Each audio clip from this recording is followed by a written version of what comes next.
सरपंच संतोष देशमुख हत्या प्रकरणाचा सूत्रधार वाल्मिक कराडच सीआयडीच्या आरोपपत्रातून धक्कादायक वास्तव समोर। आरोपपत्रात कराडचंच नाव पहिल्या क्रमांकावर।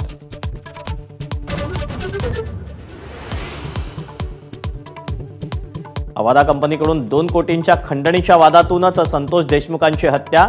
खंडणीत आडवा येणाऱ्याला आडवा करण्याचा कराडच्या टोळीनं कट रचला होता। गँगची दहशत कायम ठेवण्यासाठी प्लॅन।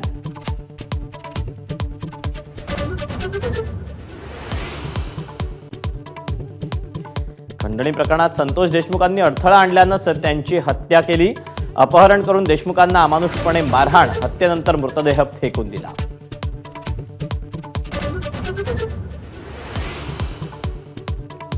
संतोष देशमुखांच्या हत्येचा खटला फास्ट ट्रॅक कोर्टात चालवण्यासाठी विनंती करणार मुख्यमंत्री फडणवीसांची माहिती। आरोपींना कठोर शिक्षेसाठी प्रयत्न करणार असल्याची ही ग्वाही।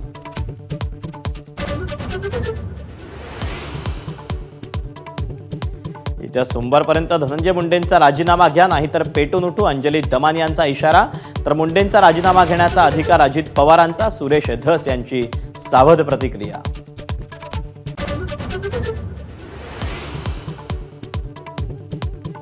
संतोष देशमुख हत्या प्रकरण आणि खंडणी प्रकरणी 12 मार्चला केज सत्र न्यायालयात एकत्रित सुनावणी। विशेष सरकारी वकील उज्ज्वल निकम यांच्या नियुक्तीनंतरची पहिलीच सुनावणी।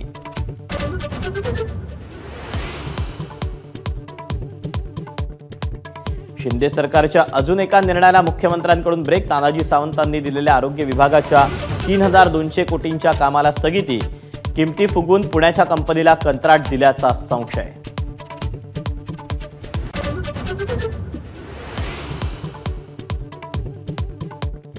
शिवरायांबद्दल आक्षेपार्ह बोलणाऱ्या प्रशांत कोरटकरला कोल्हापूर जिल्हा सत्र न्यायालयाकडून अंतरिम जामीन। तर सोशल मीडियातून धमकी येत असल्याचा कोरटकर कुटुंबाचा आरोप, तक्रार दाखल।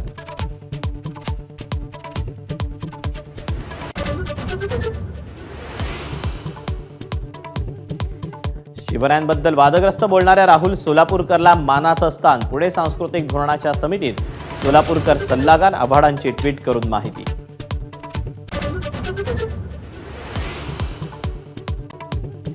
राहुल गांधींनी स्वातंत्र्यवीर सावरकरांबद्दल केलेलं वादग्रस्त वक्तव्याचं प्रकरण। येत्या सुनावणीला प्रत्यक्ष उपस्थित राहून जामीन घ्या, नाशिक कोर्टाचे आदेश।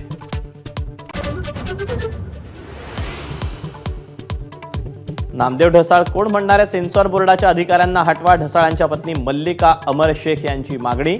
महेश बनसोडेंनी चित्रपट काढताना परवानगी घेतली नाही असाही दावा।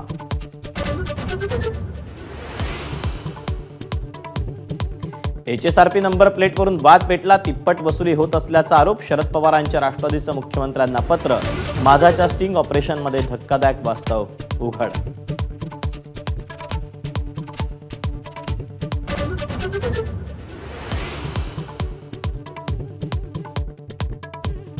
मध्य आणि पश्चिम रेल्वेवर आज आणि उद्या मेगा ब्लॉक। पश्चिम रेल्वेवर ग्रँट रोड ते मुंबई सेंट्रल दरम्यान गर्डरच्या कामामुळे ब्लॉक। तर मध्य रेल्वेवर फलाट विस्तारीकरणाच्या कामासाठी ब्लॉक। एबीपी माझा, उघडा डोळे बघा नीट।